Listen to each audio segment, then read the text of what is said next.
placer volver a estar reunidos y poder estudiar la palabra de nuestro Dios. Vamos a seguir estudiando el Evangelio de Juan. Vamos a continuar donde nos quedamos. La semana pasada hemos estudiado los primeros 18 versículos y hoy, como podéis mirar, veremos del 19 al 28. La semana pasada vimos el testimonio de Juan, el discípulo. No sé, los que pudisteis estar y podáis recordar, según el testimonio de Juan, el discípulo, ¿quién era Jesús? ¿O qué era Jesús? Dios, ¿verdad? Lo que está diciendo una y otra vez Juan es que Jesús es Dios. Pero dentro de este testimonio menciona a un mensajero, a un enviado de Dios, que curiosamente es otro Juan. Pero este no es Juan el discípulo, sino es Juan el ¿qué? Juan el Bautista, conocido así porque era muy reconocido porque estaba bautizando a la gente en el río. Así que en esta tarde vamos a hablar de este Juan el Bautista, de su propósito, de su identidad y por supuesto del testimonio que tiene acerca de Jesús. Aunque nuestros versículos no lo dicen, sabemos que hay otros 3 evangelios. Estos evangelios, todos en conjunto, nos aportan mayor información. Así que nosotros podemos ver que en Mateo 3:5 dice: a él acudía la gente de Jerusalén y de toda Judea y de toda la provincia cercana al río Jordán. Así que para este entonces el ministerio de Juan el Bautista ya había crecido. Ya no solamente era un ministerio local, ni tampoco regional, sino que mucha gente venía desde lejos para escuchar sus enseñanzas, para escuchar el mensaje que Dios tenía para ellos. Y había llamado tanto la atención que incluso ya los dirigentes religiosos, conocidos como el Sanedrín en Jerusalén, enviaron un comité a Juan el Bautista a decirle: ¿tú quién eres? ¿Por qué estás haciendo esto? Queremos saber, alguien nos ha enviado y queremos saber por qué estás haciendo esto. Así que lo que vamos a estudiar esta tarde tiene que ver o está enmarcado en ese interrogatorio que hacen estos enviados de los dirigentes religiosos en aquella época desde Jerusalén. Vamos a ver estos 4 puntos. El testigo de Dios, me refiero en este caso a Juan el Bautista, pero por supuesto va a tener una aplicación muy clara en cada uno de nosotros. El testigo de Dios tiene un claro propósito, tiene claro quién no es. El testigo de Dios tiene claro quién sí es, y también, y por supuesto, y sobre todas las cosas, tiene claro quién es Jesús. Intencionalmente he titulado a esta prédica Dios nos envía a nosotros, un poco para que coincida con el título anterior, Dios con nosotros, y hoy Dios nos envía a nosotros. Podemos, para entender esta relación, ¿quién es el enviado de Dios? Jesús. ¿Quiénes son los enviados de Jesús? Nosotros. Entonces es Dios enviando a Jesús y Jesús enviándonos a nosotros. Vamos a ver el primer punto, que como ya dije, el testigo de Dios, el mensajero de Dios, tiene claro cuál es su propósito. Y hago referencia al versículo 7, esto no es lo que hemos leído, solamente hago una referencia a la lectura de la semana pasada. Dice: este vino por testimonio, para que diese testimonio de la luz, a fin de que todos creyesen por él. Entonces, Juan el Bautista tenía un propósito muy claro. ¿Cuál era? Para dar testimonio. ¿De qué? De la luz. ¿De quién? De la luz, en este caso de Jesús. ¿Para qué? Para que todos creyesen por él. Juan no tenía otro propósito que señalar al Salvador del mundo. Decir: hey, ese que está allí es Jesús, es el Hijo de Dios, incluso y más aún es Dios que ha venido a salvar. Así que arrepentíos y creed en Él para que seáis salvos. Ese era básicamente el mensaje de Juan el Bautista. Así que, pero también quiero apelar a otros versículos donde podemos ver cuál era el propósito del Bautista. Y os voy a leer 3 versículos en el Evangelio de Lucas, capítulo 1. Dice así: esto es, palabras del ángel del Señor a Zacarías. ¿Alguien sabe quién era Zacarías en Lucas 1? Marido de Elizabeth. ¿Perdón? Marido de Elizabeth. El marido de Elizabeth. Y a la vez, ¿qué tenía que ver con Juan el Bautista? El padre. Era el padre, muy bien. Entonces, el ángel del Señor habla con Zacarías, el padre de Juan el Bautista, y le dice: porque será grande delante de Dios. ¿Quién? Juan el Bautista. Imaginaros qué palabras, ¿no? Todavía no nace y les están diciendo esto: porque será grande delante de Dios, no beberá vino ni sidra, y será lleno del Espíritu Santo, aún desde el vientre de su madre. Y hará que muchos de los hijos de Israel se conviertan al Señor Dios de ellos. Esto tiene tela, porque los hijos de Israel creían que estaban a otro nivel. Entonces, ¿por qué este hombre iba a hacer que se convirtieran a Dios? Y en teoría, los judíos ya estaban a otro nivel. Y sigue diciendo, versículo 17, e irá delante de él, ¿de quién? De Jesús, con el espíritu y poder de Elías. No olvidéis esto: Juan irá por delante con el espíritu y el poder de Elías para hacer volver los corazones de los padres a los hijos y de los rebeldes a la prudencia de los justos. ¿Para qué? Para preparar al Señor un pueblo bien dispuesto. Así que no tenemos duda de que Zacarías, el padre de Juan, enseñó a su hijo cuál era su propósito. El ángel le había revelado: vas a tener un hijo y su propósito va a ser este. Podemos imaginar claramente que el sacerdote Zacarías, enseñando a su hijo, como dice la palabra, instruye al niño en su camino y cuando sea grande no se aparta. Entonces Zacarías estuvo instruyendo a Juan y le dijo: Juan, tú has nacido para esto. El propósito, Dios ha dicho que esto es lo que tú vas a hacer. Y lo fue preparando día a día, año tras año, hasta que Juan creció e hizo lo que tenía que hacer. Hizo la voluntad de Dios. Y como hemos visto, ¿cuál era este propósito? Pues el mismo que el de Juan, el discípulo, que la gente creyese en Jesús para que fuesen salvos, que es lo que vimos la semana pasada y que es el propósito de todo el Evangelio de Juan. Y os lo recuerdo, Juan 20:32, si no me equivoco. No, 31. Pero estas cosas se han escrito para que creáis que Jesús es el Cristo, el Hijo de Dios, y para que creyendo tengáis vida en su nombre. Dice el versículo 30, el anterior: hizo además Jesús muchas otras señales en presencia de sus discípulos, las cuales no están escritas en este libro. O sea, tenemos cosas escritas, pero hay muchas cosas que no se escribieron. Pero las que se escribieron, las que sí están, tienen un propósito: para que creáis que Jesús es el Cristo, el Hijo de Dios, y para que creyendo tengáis vida. Así que el propósito del Evangelio, el propósito de Juan el apóstol, es el mismo que el propósito de Juan el Bautista: señalar a Cristo como Salvador, que la gente pueda creer en Él y de esta forma pueda ser salvo. Punto número 2. El mensajero de Dios tiene claro quién no es. Versículos 20 y 21. Dice, cuando le preguntan: ¿tú quién eres?, confesó y no negó, sino confesó: yo no soy el Cristo.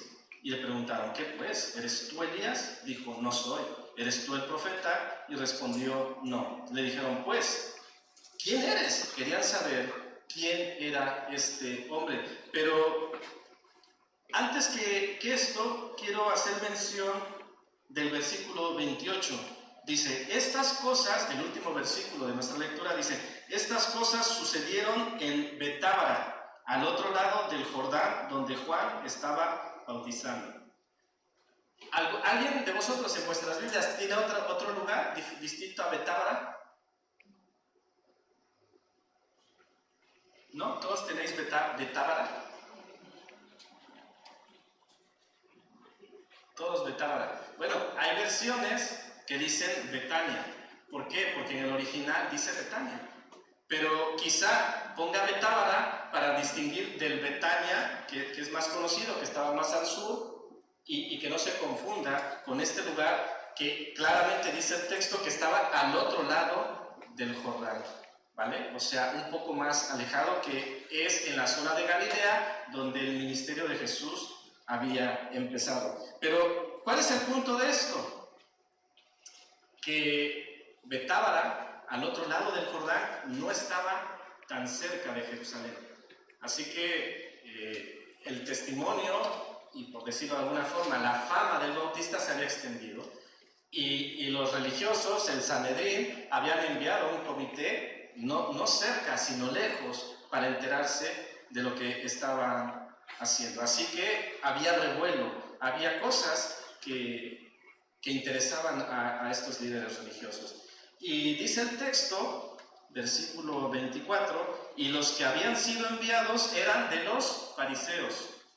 Esto nos da luz, es decir, los enviados no eran cualquiera, eran de los fariseos. ¿Esto qué nos está diciendo? Que conocían las Escrituras, que era gente preparada, que no era cualquier mensajero o que dices, bueno, como no hay nadie más, pues venga, a ver, ve tú. No, era gente que conocía la Escritura, y lo demuestran en cierta forma y relativamente. Porque conociendo la Escritura, ellos entendían desde su conocimiento que solo esperaban a 3 personajes. De acuerdo a las profecías del Antiguo Testamento, solamente esperaban a ¿quiénes? ¿Podéis decirlo? Al Mesías. ¿A quién? Al Mesías. Al Mesías. ¿A quién más?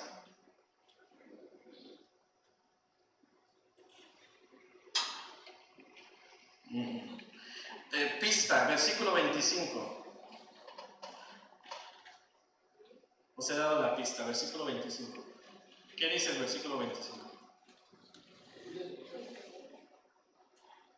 Si tú no eres el Cristo, el Mesías, ni Elías, ni el profeta, entonces ¿quién eres? Es decir, estos fariseos dicen, si tú no eres ninguno de estos 3 personajes, entonces ¿quién eres?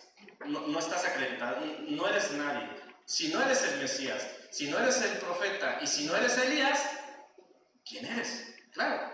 Y os voy a dar las referencias. Malaquías 4:5 dice, he aquí yo os envío el profeta Elías antes que venga el día de Yahvé, grande y terrible. Es decir, antes de este día grande y terrible, el día del Señor, yo os envío a Elías. Es interesante que Malaquías es más o menos del tiempo 430 antes de Cristo. Y el Elías histórico, el profeta Elías que todos conocemos, es aproximadamente del 874 antes de Cristo. ¿Qué quiere decir con esto? Que Elías, el Elías histórico había venido 400 años antes de la profecía de Malaquías. Entonces no era ese Elías, se refería a otro Elías que iba a venir. Y es de allí donde los fariseos dicen, esperamos si acaso a Elías. Pero, ¿tú eres Elías? Y en Deuteronomio 18:15 y versículo 18 dice, profeta de en medio de ti, de tus hermanos como yo, te levantará Yahvé tu Dios, a él oiréis. Es decir, levantaré un profeta de en medio de vosotros. Versículo 18, profeta les levantaré de en medio de sus hermanos como tú, es decir, como Moisés, y pondré mis palabras en su boca y él les hablará todo lo que yo les mandare, lo que yo le mandare. Así que aquí hay una profecía sobre un profeta tan grande y tan importante como Moisés. Hebreos nos dice que Jesús es superior a Moisés. superior a los ángeles, pero en este contexto superior a Moisés. Lo podéis ver en Hebreos 3, 1 al 6. Así que llevamos una profecía de Elías que había de venir, de un profeta que había de venir, y luego profecías sobre el Mesías. Hay muchas, pero os leo una de las más reconocidas, Isaías 9, 6 y 7. Porque un niño nos es nacido, hijo nos es dado, y el principado sobre su hombro, y se le llamará su nombre admirable consejero, Dios fuerte, Padre eterno, príncipe de paz. Lo dilatado de su imperio y la paz no tendrán límite. Sobre el trono de David y sobre su reino, disponiéndolo y confirmándolo en juicio y en justicia desde ahora y para siempre. El celo de Yahvé de los ejércitos hará esto. Entonces, tenemos escrituras, profecías que respaldan lo que los fariseos conocían. Elías, el profeta y el Mesías. Pero lo interesante del asunto es que Juan dice, no soy el Cristo, no soy el Mesías, no soy Elías y no soy el profeta. Por eso os decía, tiene claro quién no es. Y eso es importante. El siervo de Dios, el mensajero de Dios, debemos tener claro quién no somos, para no usurpar cosas que no nos corresponden, para no hacer roles que no nos tocan, ¿vale? Yo tengo claro quién no soy y por lo tanto tengo que ajustarme a lo que sí soy y a lo que sí he sido enviado, que es lo que Juan el Bautista hacía. Bueno, importante por supuesto es saber quién no soy, pero también es importante saber quién sí soy. Y los fariseos, los enviados, un tanto frustrados, versículo 22, le dijeron, pues, ¿quién eres? Para que demos respuesta a los que nos enviaron. ¿Qué dices de ti mismo? ¿Y qué responde Juan? Dice, yo soy la voz de uno que clama en el desierto. Enderezad el camino del Señor, como dijo el profeta Isaías. ¿Vosotros qué haríais con esta respuesta? Habéis sido enviados a saber quién es este hombre y me responde, yo soy la voz de uno que clama en el desierto. ¿Estaríais conformes? Diríais, vale, ya está, anotado, voy a reportar. Un poco complicada esta respuesta, pero por eso decía que los fariseos conocían las Escrituras, pero parece ser que en ocasiones el conocer mucho no es garantía de todo. ¿Por qué? Porque no solamente había estas profecías, había otras profecías, y una en especial en Isaías 40, versículo 1. Os voy a leer del 1 al 5. Dice, consolaos, consolaos, pueblo mío, dice vuestro Dios. Hablad al corazón de Jerusalén, decidle a voces que su tiempo es ya cumplido, que su pecado es perdonado, que doble ha recibido de la mano de Yahvé por todos sus pecados. Y versículo 3 dice, voz que clama en el desierto, preparad camino a Yahvé, enderezad calzada en la soledad a nuestro Dios. Todo valle sea alzado y bájese todo monte y collado, y lo torcido se enderece y lo áspero se allane, y se manifestará la gloria de Yahvé, y toda carne juntamente la verá, porque la boca de Yahvé ha hablado. Entonces, había una profecía de Isaías, igual, muchos años atrás, que decía, habrá un enviado de Dios, un mensajero, una voz que clama en el desierto. Y cuando aquellos fariseos le preguntan a Juan, ¿tú quién eres? Él les dice, Isaías 43. Entenderme, no dijo eso, pero dijo, soy una voz que clama en el desierto. Si vosotros tuvieseis un poco de sensibilidad, lo que dice esa profecía soy yo. Esa profecía se cumple hoy ante todos vosotros. Soy esa voz que clama en el desierto. ¿Y qué es lo que clama? Arrepentíos y convertíos al Señor. Así que Él solamente dijo sobre sí mismo, soy una voz que clama en el desierto. Es interesante que lo que estaba sucediendo aquí, las Escrituras se complementan maravillosamente. Os leo unos versículos en Mateo 17, Dice, entonces sus discípulos, esto ya es con Jesús, le preguntaron diciendo, ¿por qué pues dicen los escribas que es necesario que Elías venga primero? Sobre esta profecía de que Elías había de venir. Respondiendo Jesús les dijo, a la verdad Elías viene primero y restaurará todas las cosas. Mas os digo que Elías ya vino y no le conocieron, sino que hicieron con él todo lo que quisieron. Así también el Hijo del Hombre, es decir, Jesús, padecerá de ellos. Entonces los discípulos comprendieron que les había hablado de Juan el Bautista. Jesús estaba haciendo referencia a Juan el Bautista y Jesús decía que ese Juan el Bautista era el Elías que había de venir. Es decir, las escrituras se estaban cumpliendo, las profecías se cumplían, se han estado cumpliendo y se seguirán cumpliendo. Eso es muy importante, porque es una de las credenciales que nos hacen ver que esta es palabra de Dios, que se cumple. Lo que cientos y cientos de años estaba escrito y dices, ay, ¿esto cómo va a pasar? Pues pasa, con detalle. Y tantas profecías en Jesús que se han cumplido. ¿Dónde iban a ser? ¿Qué iban a ser de una virgen? ¿Cómo se iba a llamar? Lo que hemos leído en Isaías 9:6, ¿no? Admirable consejero, Dios eterno, príncipe de paz, su reino no será removido. Y esto se cumplirá. Esta es una de las profecías que está por cumplirse y se cumplirá en Cristo cuando Él venga por su iglesia. Es interesante cómo estos fariseos, con todo su conocimiento, no alcanzaban a reconocer a Juan. Y por supuesto, estos mismos fariseos no alcanzaron a reconocer que Jesús era el Hijo de Dios. Hace poco veía un reportaje sobre unos judíos ultraortodoxos, creo que a alguien se lo comenté, que ellos no pagaban impuesto y no reconocían al Estado israelí, porque según ellos decían, no podemos reconocer a un Estado si el Mesías no ha venido.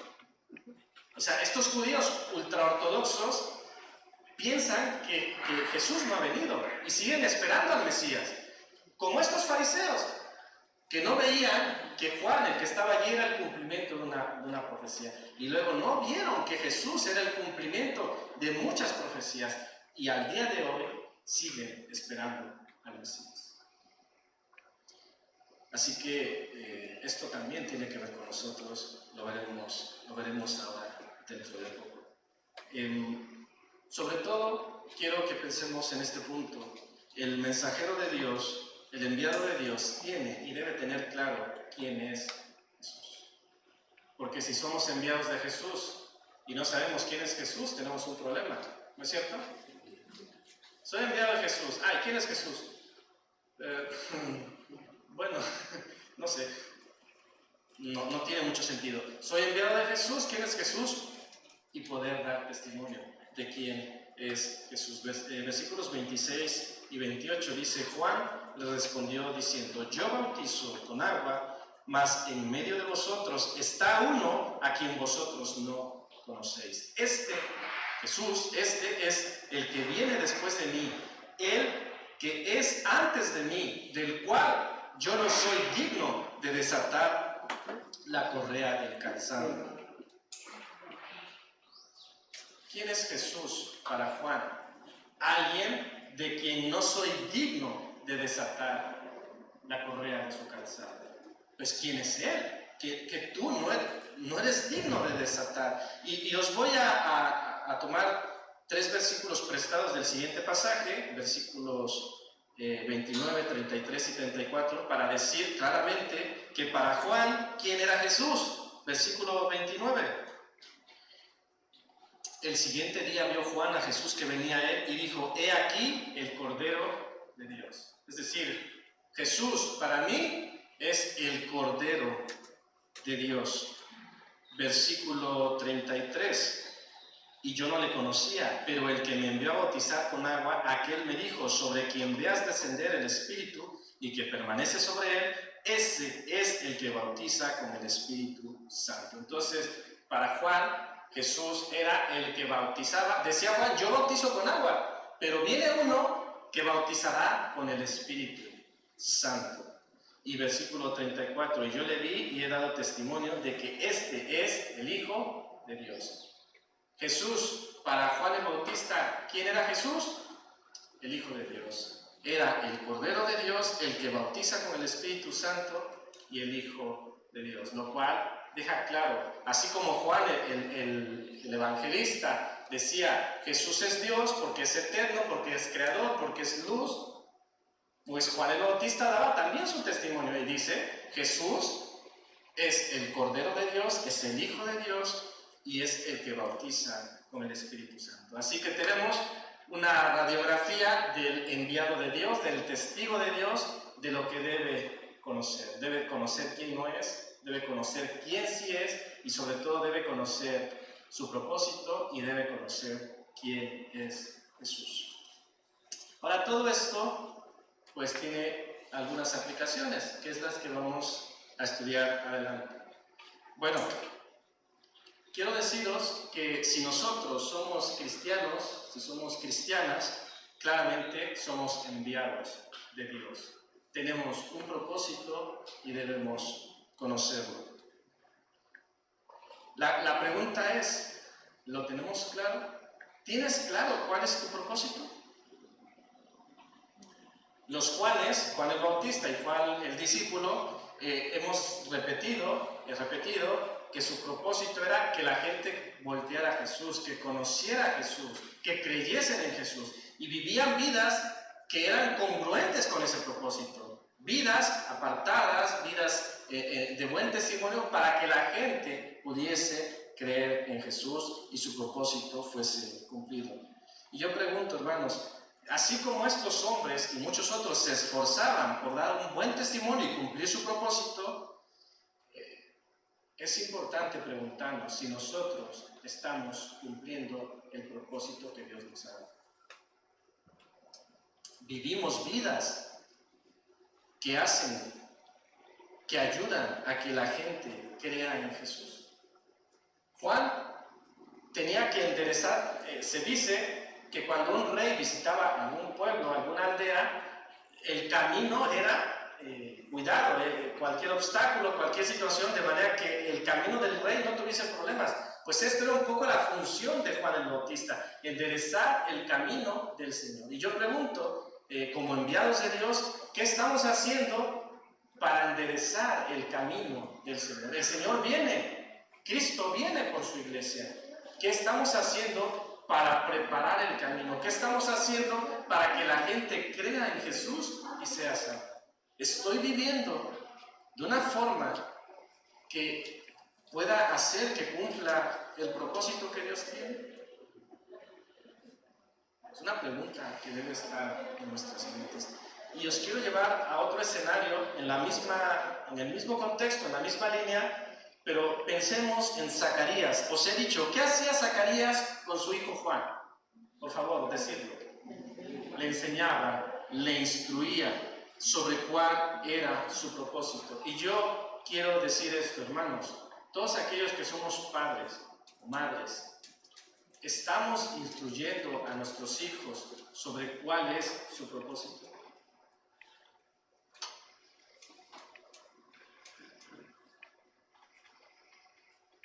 Y bueno, estaba haciendo una actividad con los niños y se lo daba a algunas personas sobre unos círculos, sobre cuál es tu día, qué es lo que haces en tu día a día. Y a veces analizando algunos de estos, incluso el de nuestros propios hijos, es de reflexión y decir, ¿realmente esto que hace en su día a día le está preparando para el propósito que Dios tiene para su vida? Hermanos, a veces en ese día a día no se ve a Dios por ninguna parte. Se ve deberes, se ve ducha, se ve comida, se ve descanso, se ven series de televisión, se ven videojuegos, se ven un montón de cosas, pero no se ve Dios. En algunos casos, pero en general no aparece Dios en el día a día de nuestros hijos. Entonces la pregunta es, ¿les estamos capacitando, les estamos instruyendo para que cumplan el propósito que Dios tiene para sus vidas? Y en base a eso la respuesta tendría que ser no. Entonces, resulta una incongruencia. Yo quiero que mi hijo, que mi hija siga a Dios. Genial, buen deseo.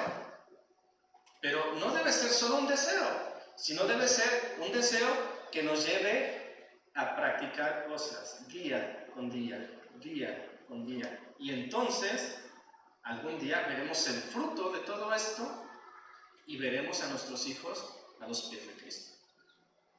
Pero si no estamos haciendo eso, hermanos, difícilmente va a suceder por arte de magia. Si yo no instruyo a mi hijo, a mi hija en los caminos del Señor, no le doy testimonio en casa, no me ve como ejemplo y como modelo a seguir, que no me extrañe al rato que no quiera saber de Dios.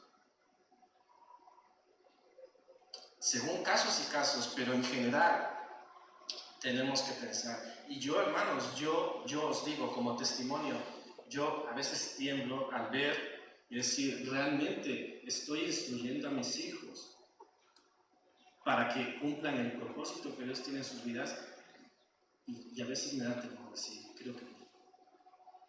Creo que no. Y eso no es poca cosa, hermanos. Eso da miedo. ¿Pero qué? ¿Me pongo a llorar o me pongo a trabajar? A trabajar, ¿verdad? Me pongo a orar y me pongo a hacer las cosas que Dios quiere que yo haga. Y que es un poco lo que el martes vale promocionar. El martes vamos a hacer. Como hombres tenemos un rol importantísimo en el hogar. Y el enemigo, que sabe lo que hace, sabe que debe atacar ese rol, esa función que tenemos los hombres, los padres en el hogar.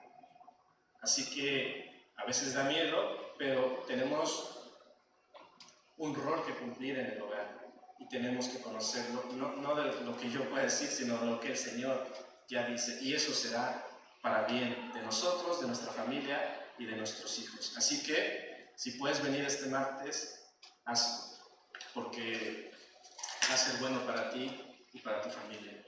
Bueno, siguiente punto, lo que la gente cree que necesita. Bueno, ¿qué quiero decir con esto? Es interesante que ellos querían saber quién era Jesús, ellos querían saber quién era Juan, pero Juan quería que supieran quién era Jesús. ¿Me explico? Ellos, los conocedores, dicen, yo quiero saber quién eres tú, Juan. Y Juan les dice, pero es que el punto no es quién soy yo, el punto es quién es Jesús. Y yo quiero mostraros quién es Jesús. Eso es lo que importa. Y ellos decían, no, a mí me enviaron a preguntar quién eres tú. A mí no me hables de Jesús. A mí háblame de ti. ¿Quién eres tú? Así que estos conocedores de la ley, esta gente preparada, que estaban en una posición privilegiada, aún bajo el control de Roma, pues ellos vivían bien. Así que les inquietaba alguien que estaba removiendo la cosa, alguien que sobre todo estaba bautizando judíos. Esto no era poca cosa, hermanos, porque ya los judíos practicaban el bautismo, pero de gentiles, que se convertían al judaísmo. Pero lo que les llama mucho la atención es decir, ¿por qué este hombre, quién es este hombre que está bautizando judíos y está invitándoles, exhortándoles a que se arrepientan? A los judíos, a los hijos de Abraham, a los que somos de una casta súper elevada, a los que, vamos, que nos codeamos con Dios, que tenemos el templo de Dios. ¿Quién es este desconocido? ¿Quién es este tipo? ¿Es Elías? ¿Es el profeta o es el Mesías? Porque de otra forma no entendemos por qué está haciendo lo que hace. Por eso, en Lucas 3:8, esta gente decía, tenemos a Abraham por padre. O sea, somos descendientes directos, heredamos la salvación. ¿Entenderme? Y sabemos que la salvación no se hereda. Y esto lo decían en el contexto de la predicación tan dura que hacía Juan y que decía a las multitudes que salían para ser bautizadas por él: oh generación de víboras, ¿quién os enseñó a huir de la ira venidera?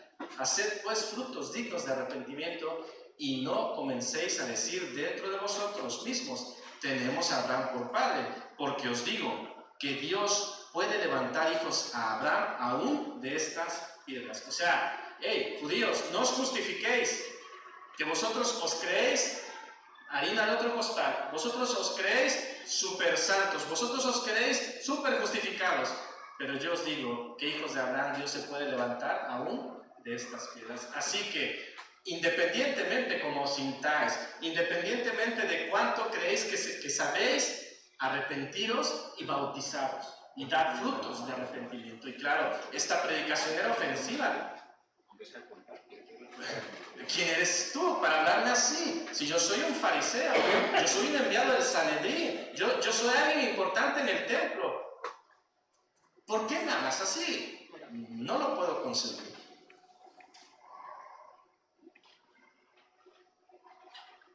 Esto puede tener una aplicación cuando pensamos que nosotros, así como ellos pensaban que estaban a otro nivel, cuando nosotros también, al no conocer quiénes somos o quiénes no somos, podemos tener una imagen, una idea errada de nosotros mismos. Es decir, pensar: yo soy súper espiritual, yo llevo 20, 30 años en la iglesia, yo he ido a 200 campamentos, yo he leído la Biblia 5 veces, yo he ido a la facultad de teología, yo soy teólogo, etcétera, etcétera. Y claro, es sentirse a otro nivel.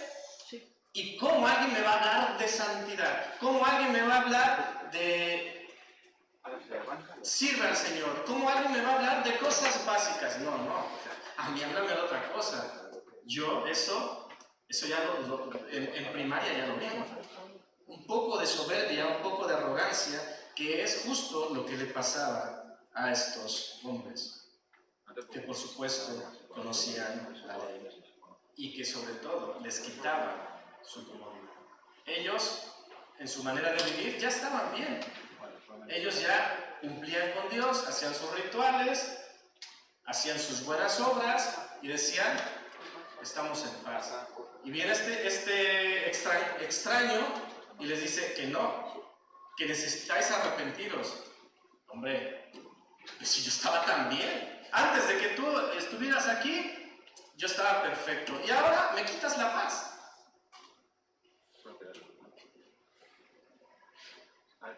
Esta gente, antes de que Juan apareciera, estaba tranquila.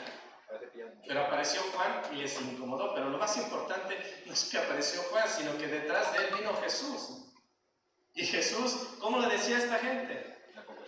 Una de las expresiones más duras que recordáis que Jesús le decía a los fariseos.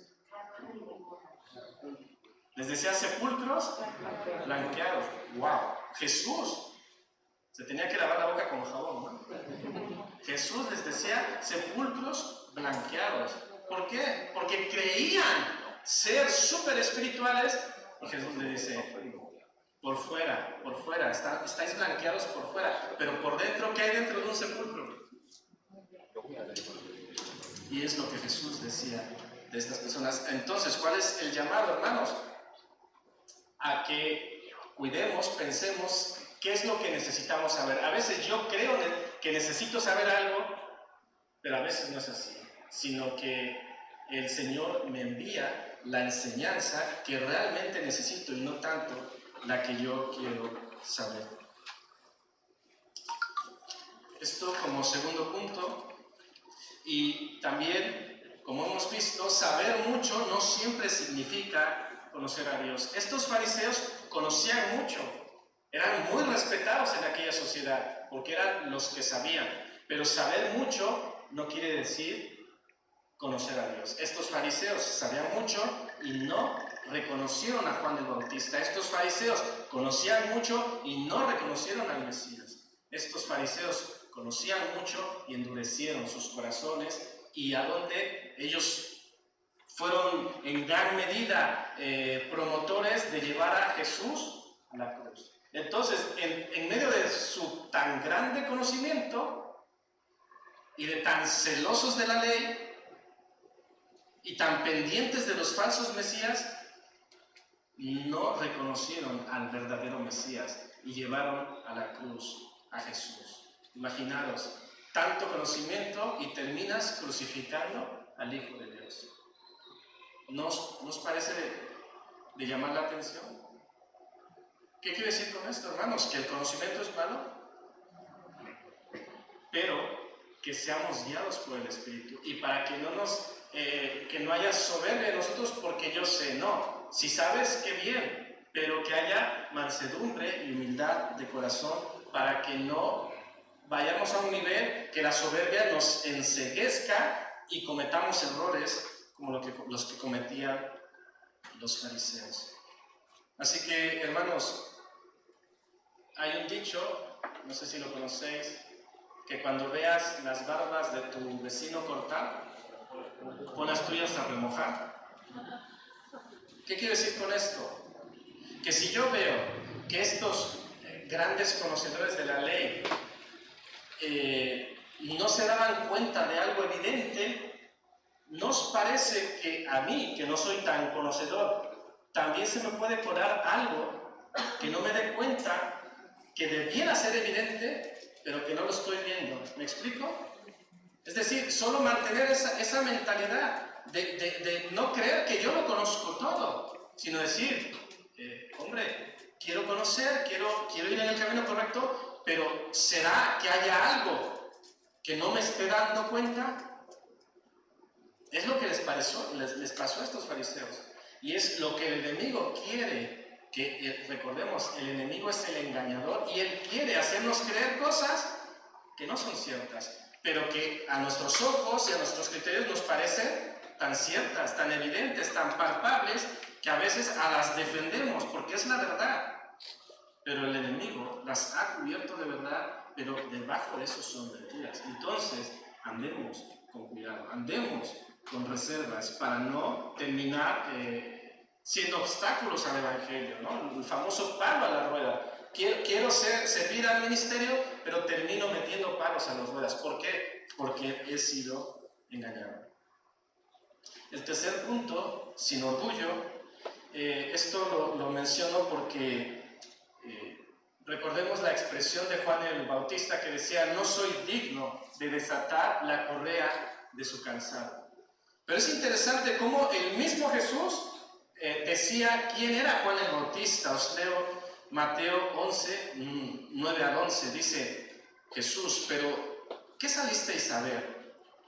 A un profeta. Está hablando de Juan el Bautista, lo podéis leer en el contexto.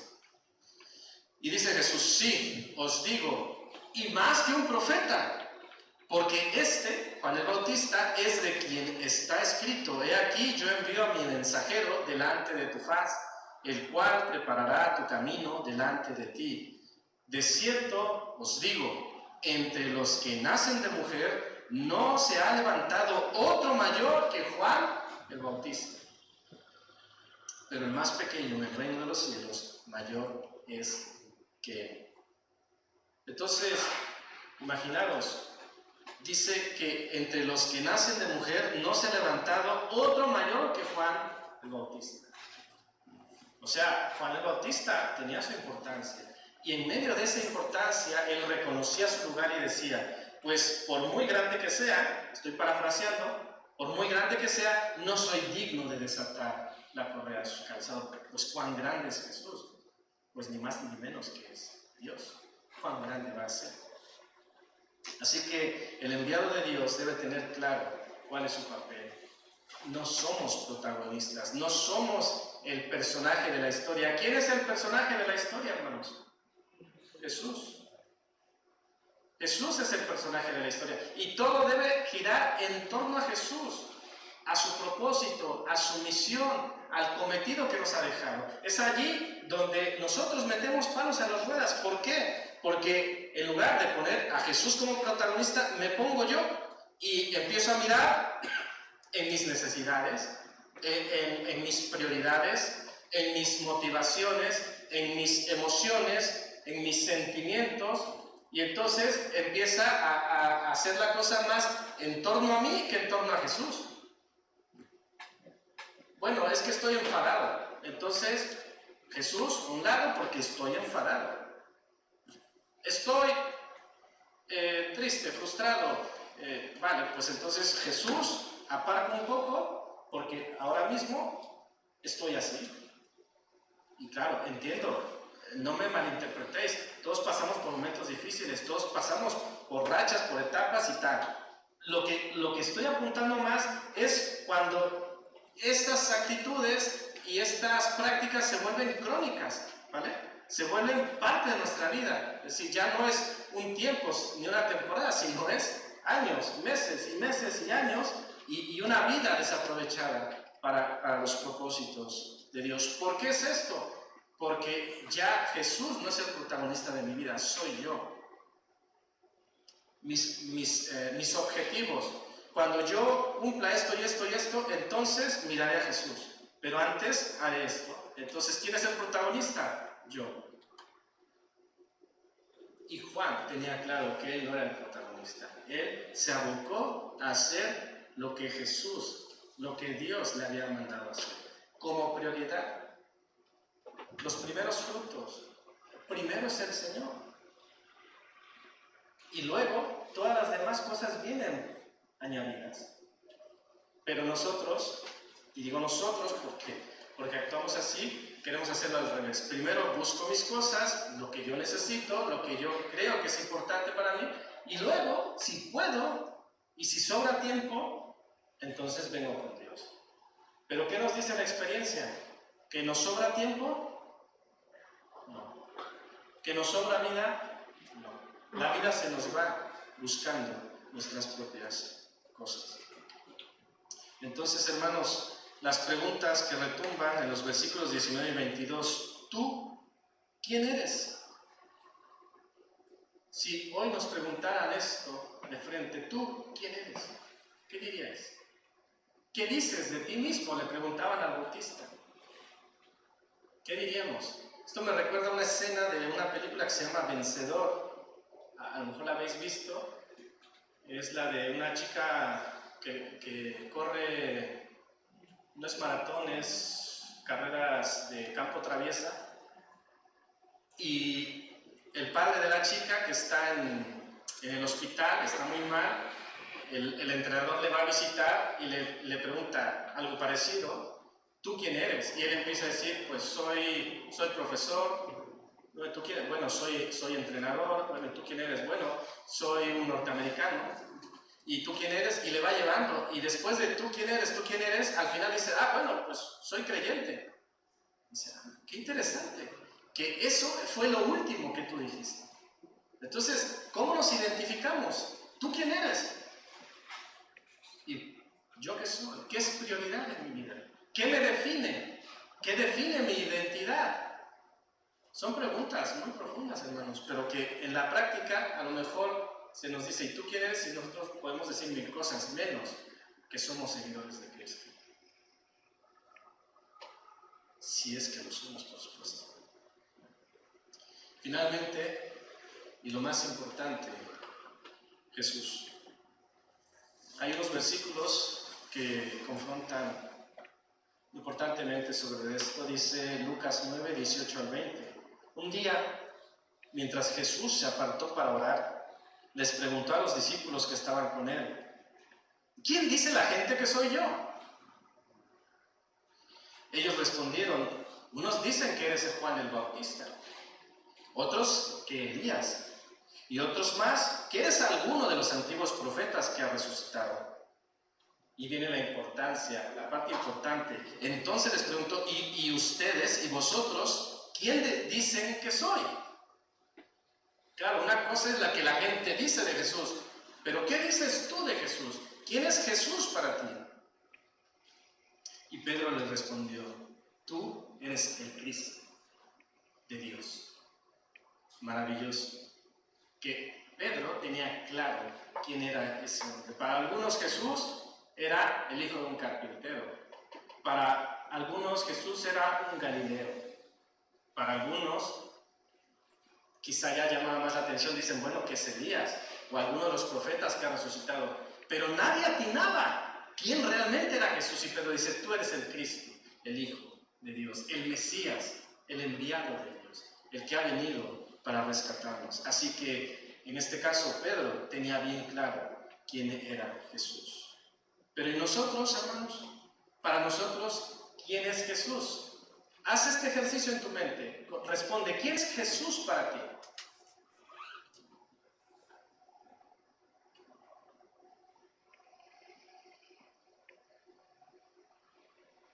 A lo mejor dices entre tu respuesta, Jesús es mi Salvador y Jesús es mi Señor. Y es una buena respuesta. Pero hay una reflexión sobre esto. Lucas 6:46 dice, ¿por qué me llamáis Señor, Señor, y no hacéis lo que yo digo? Si Jesús es el Señor de tu vida, tenemos que hacer lo que Él nos dice que hagamos. No podemos llamar a Jesús Señor y luego hacer lo que yo quiero. Porque entonces Jesús no es Señor de mi vida. A lo mejor es un título bonito, pero si yo no estoy haciendo lo que Él me dice que yo haga, entonces se queda solamente en un título bonito. Os voy a dar alguna respuesta que nos da la Biblia primeramente sobre Dios y que luego tiene una relación directa con Jesús. Dice Éxodo 20, a partir del 13, dice Moisés a Dios. Dijo Moisés a Dios, he aquí que llego yo a los hijos de Israel y les digo, el Dios de vuestros padres me ha enviado a vosotros. Si ellos me preguntaren cuál es su nombre, ¿qué les responderé? Como diciendo, ¿y quién te envía? ¿Quién es Él? Y respondió Dios a Moisés, yo soy el que soy. Y dijo, así dirás a los hijos de Israel, yo soy, me envió. ¿Quién te envió? Me envió, yo soy. Además dijo Dios a Moisés, así dirás a los hijos de Israel, Yahvé, el Dios de vuestros padres, el Dios de Abraham, Dios de Isaac y Dios de Jacob, me ha enviado a vosotros. Este es mi nombre para siempre. Con él se me recordará por todos los siglos. ¿Cómo se le reconocería por todos los siglos a Dios? Yo soy. Es muy interesante que justamente en Juan, Jesús dice, yo soy el pan de vida. Yo soy. Yo soy la luz del mundo. Juan 8. Yo soy la puerta. Juan 10. Yo soy el buen pastor. Juan 10. Yo soy la resurrección y la vida. ¿Juan qué? Juan 11. Yo soy el camino, la verdad y la vida. Ese está más fácil. ¿Juan qué? Juan 14, ¿verdad? Juan 14, 6. Yo soy la vid verdadera. Jesús, cada vez que decía yo soy, estaba reclamando su divinidad y decía ante todos, yo soy el que soy. Jesús decía, yo soy Dios. Como Juan ya lo había dicho, que Jesús es Dios, y como la Biblia respalda que Jesús es Dios.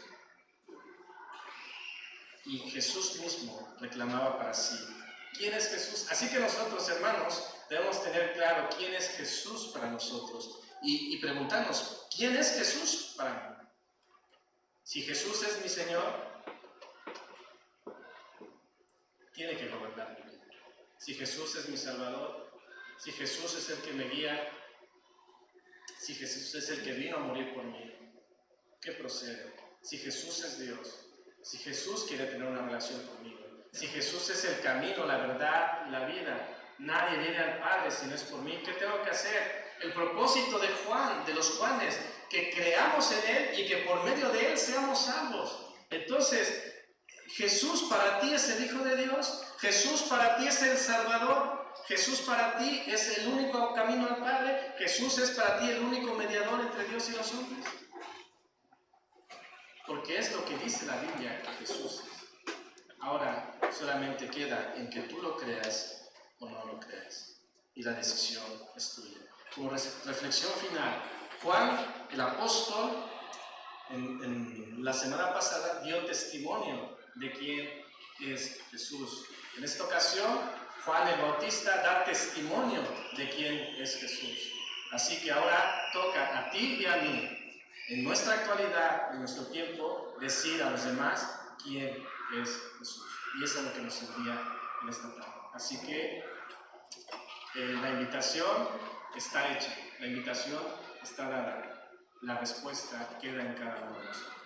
Si hemos de obedecer, si hemos de hacer las cosas que nos manda y si hemos de creer para que también la gente crea en Jesús y sea salva. Que el Señor nos bendiga.